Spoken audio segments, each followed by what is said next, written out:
છોકરીઓની અંદર જે ડર હતો એ નીકળી ગયો છે, કારણ કે આ 181 ઉપર જે કોલ્સ આવે છે એની સંખ્યામાં ખાસો એવો વધારો થયો છે.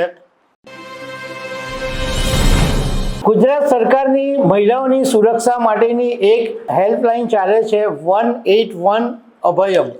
એટલે કોઈ મહિલાને કંઈ મુશ્કેલી ઊભી થાય, કોઈ છેડતી કરે કે કંઈ મગજમારી થાય તો 181 ઉપર મહિલાઓ ફોન કરી શકે છે અને એમને તરત મદદ મળી જાય, એવા આશયથી આ એક હેલ્પલાઇન શરૂ કરવામાં આવી છે. પરંતુ હમણાં જે આંકડા સામે આવ્યા છે એના ઉપરથી એવું લાગે છે કે છોકરીઓની અંદર જે ડર હતો એ નીકળી ગયો છે, કારણ કે આ 181 ઉપર જે કોલ્સ આવે છે એની સંખ્યામાં ખાસો એવો વધારો થયો છે. અને ખાસ કરીને શહેરી વિસ્તારો છે એની અંદર આ પ્રમાણ વધી ગયું છે. એટલે આ એક આમ જોવા જઈએ તો સારી વાત છે કે છોકરીઓ હવે ડર્યા વગર 181 ઉપર કોલ કરી રહી છે. તો આના વિશે તમારી સાથે વાત કરીશ. મારું નામ રાજેશ શાહ છે અને તમે જોઈ રહ્યા છો ગુજરાતના સૌથી મોટા ડિજિટલ ન્યૂઝ પ્લેટફોર્મ ખબર છે.com. ઘણી બધી મહિલાઓને અને યુવતીઓને કદાચ એ વાતની ખબર નથી કે ગુજરાત સરકારની એક હેલ્પલાઇન છે જેનો નંબર છે 181. આખા ગુજરાતમાં તમે જ્યાં કોઈ પણ હો અને આ 181 પર કોલ કરો તો મહિલાઓને આની ઉપરથી સહાય મળે છે.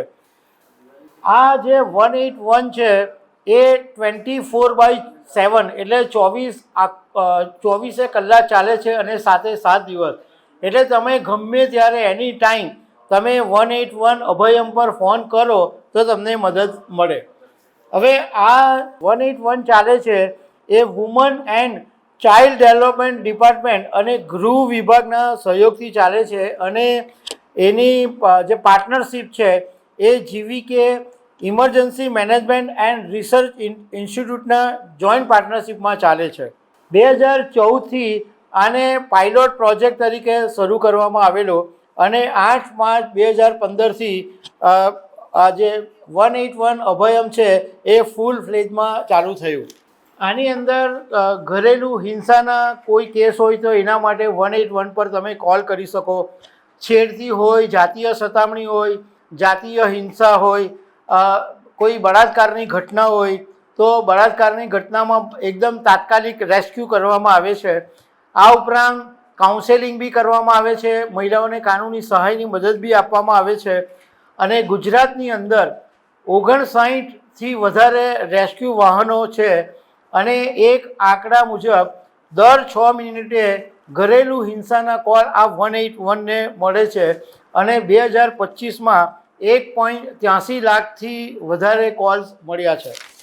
હવે હમણાં તાજેતરની અંદર એક મીડિયા રિપોર્ટ્સની અંદર એવું કહેવામાં આવ્યું કે ઘણા બધા એવા કિસ્સાઓ સામે આવે છે, જેમ કે એક 18 વર્ષની વિદ્યાર્થીનીએ એક અગ્રણી શૈક્ષણિક સંસ્થાની અંદર એકદમ જે સલામત જગ્યા કહેવાય ત્યાં આગળ કેન્ટીનમાં કામ કરતા એક વ્યક્તિએ આ વિદ્યાર્થિનીની સાથે ખાનગી જગ્યામાં શારીરિક અને મૌખિક છેડછાડ કરી હતી અને એના માટે આ યુવતીએ કોલ કરેલો હતો. 2025માં 2398 છેડતીને લગતા કોલ્સ આવ્યા અને પીછો કરી રહ્યા હોય એવા 2307 કોલ 2025માં આવ્યા. 2 વર્ષની અંદર છેડતી કરનારા જે કોલ્સ છે એની સંખ્યામાં 15%નો વધારો થયો અને શહેરી વિસ્તારોની અંદર આ પ્રમાણ ખાસું એવું વધ્યું છે. અમદાવાદમાં 2023ની સરખામણીએ આ છેડતીના જે ફોન છે એમાં 40%નો વધારો થયો. સુરતમાં 30%નો વધારો થયો. રાજકોટની અંદર 38%નો વધારો થયો અને વડોદરામાં 5%નો ઘટાડો થયો. હવે આ જે 181 છે એની ઉપર એવા બી કોલ આવે છે કે એક 12 વર્ષની છોકરીની છેડતી કરવામાં આવી હતી, એના બી કોલ આવ્યા.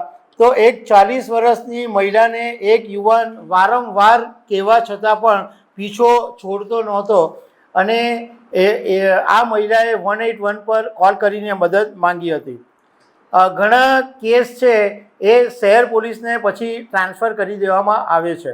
આ ખરેખર બહુ ગંભીર બાબતો છે કે ઘણી બધી યુવતીઓ મહિલાઓ સામાન્ય છેડછાડ હોય, ઓફિસમાં શારીરિક અડપલાના ભોગ બનતી હોય તો જનરલી કોઈને ફોન નથી કરતી, આ વાત કોઈને કરતી પણ નથી અને મનમાં ને મનમાં દબાવી રાખે છે. આને કારણે આવા જે વાસનાલોલુપ તત્વો છે એમને ખુલ્લું મેદાન મળે છે. જો 181 અભયમ જેવા સરકારી હેલ્પલાઇન પર તમે ફોન કરો તો આવા જે રોમિયા હોય છે એને ઠેકાણે પાડી દેવામાં આવે છે.